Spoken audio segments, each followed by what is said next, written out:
Wabarakatuh.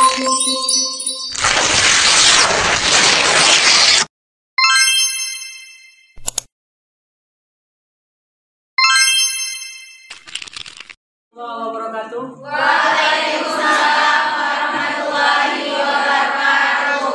Alhamdulillahirabbil ka'bah wa qiblatul ummati amma wassalatu wassalamu ala Rasulillah la haula wala quwata illa billah. Hari ini kita kembali melakukan diskusi. Di depan kita sudah ada pemateri. Kita berharap materinya disampaikan poin-poin penting saja. Kita beri waktu 5 menit. Silakan. Assalamualaikum warahmatullahi wabarakatuh. Waalaikumsalam warahmatullahi wabarakatuh.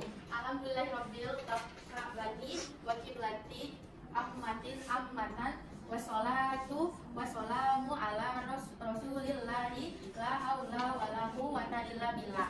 Jadi kami di sini ingin mempresentasikan hasil diskusi kami yang berjudul Plato, biografi, filsafat, idealisme dan pengaruhnya. Langsung saja materi untuk lanjutkan. Biografi Plato. Plato dilahirkan di Athena pada tahun 427 sebelum Masehi dan meninggal di sana pada tahun 347 sebelum Masehi dalam usia 80 tahun. Ia berasal dari keluarga aristokrasi yang terus kemudian memegang politik penting dalam politik Athena. Pelajaran yang diperoleh di masa kecilnya selain dari pelajaran umum ialah menggambar dan melukis disambung dengan belajar musik dan puisi. Sebagaimana biasanya dengan anak-anak yang lain di masa itu, Plato juga mendapat didikan dari guru-guru filosofi. Pelajaran filosofi mula-mula diperolehnya dari Kratilos dulunya murid Heraklitos. Filsafat idealisme. Idealisme adalah suatu aliran yang mengajarkan bahwa hakikat dunia fisik hanya dapat dipahami dalam kaitannya dengan jiwa dan roh.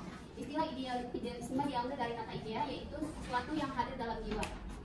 Idealisme mempunyai argumen epistemologi tersendiri. Oleh karena itu, tokoh-tokoh teisme yang mengajarkan bahwa materi tergantung kepada spirit tidak disebut idealis, karena mereka tidak menggunakan argumen yang mengatakan bahwa objek-objek fisik pada akhirnya adalah ciptaan Tuhan. Argumen orang-orang idealisme mengatakan bahwa objek-objek tidak dapat dipahami terlepas dari spirit.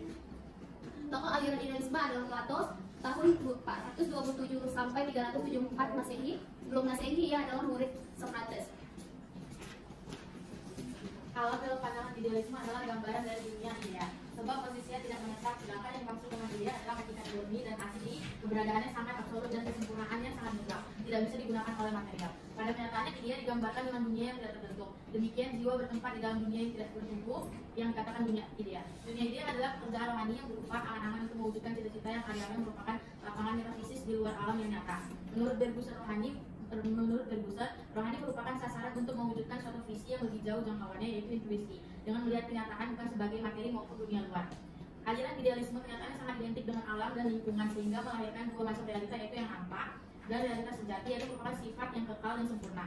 Prinsipnya aliran idealisme mendasari semua yang ada dan yang nyata di alam ini hanya idea. Dunia idea merupakan lapangan rohani dan bentuknya tidak sama dengan alam nyata seperti yang nampak dan tergambar. Pengaruh idealisme Plato. Di sisi lain, filsafat idealisme Plato banyak memberikan pengaruh dan sumbangan ke dalam dunia pendidikan, di mana Plato mendasari pendidikan itu sangat penting, baik bagi dirinya selaku individu maupun bagi warga negara, dan ditambahkannya bahwa pelaksanaan pendidikan harus mengenyam pendidikan. Filsafat merupakan ilmu tentang batas-batas kemungkinan pengetahuan manusia. Hasil-hasil karya Plato memberikan kesaksian mengenai luasnya pengetahuan yang dimiliki oleh para pendahulunya. Plato berusaha memberikan suatu jembatan penghubung yang dapat mempersatukan pertentangan yang ekstrim antara sikap mengingkari keadaan diam yang diajari oleh Heraklitus dengan sikap mengingkari keadaan bergerak yang diajarkan oleh Parmenides.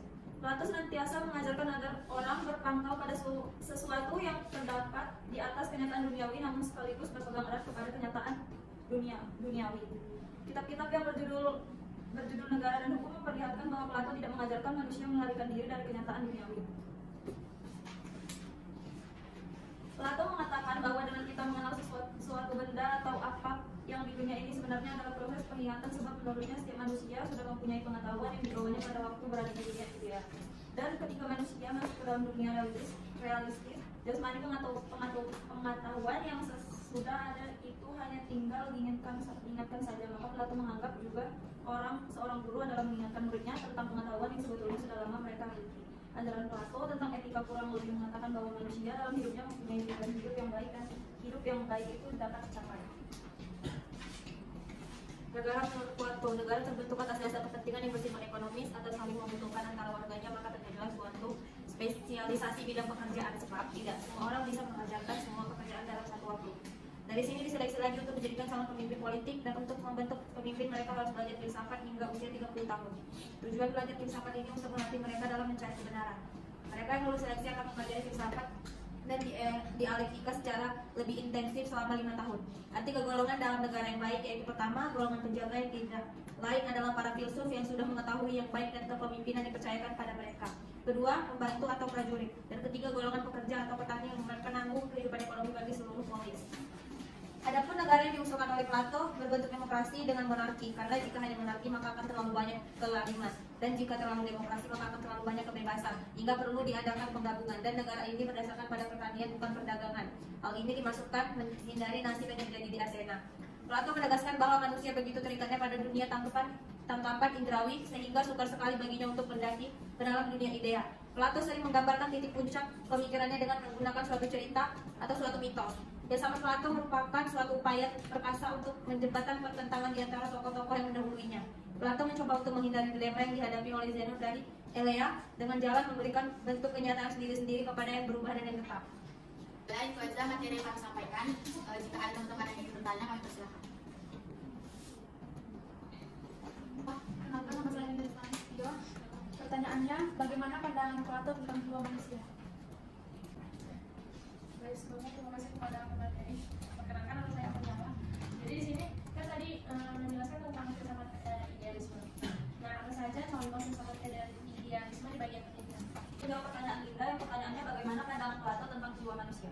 Plato menganggap jiwa manusia sebagai incorporeal atau tidak berwujud fisik dan merupakan aspek abadi dari keberadaan seseorang. Plato mengatakan bahwa setelah kematian pun jiwa tetap ada. Dia percaya bahwa satu manusia fisiknya musnah, jiwa terus hidup dengan tubuh baru atau metempsikosis pada alam berikutnya. Dari Haufa, yaitu pertanyaannya, bagaimana filsafat idealisme dalam pendidikan, contohnya seperti apa? Jawabannya, di sekolah dasar itu contohnya itu saat guru mengadakan ulangan, lalu siswa itu memilih untuk tidak menyontek karena dia memiliki keyakinan atas jawaban dan usaha yang sudah dilakukan. Sampai sini saja materi yang kami sampaikan. Kami ucapkan wassalamualaikum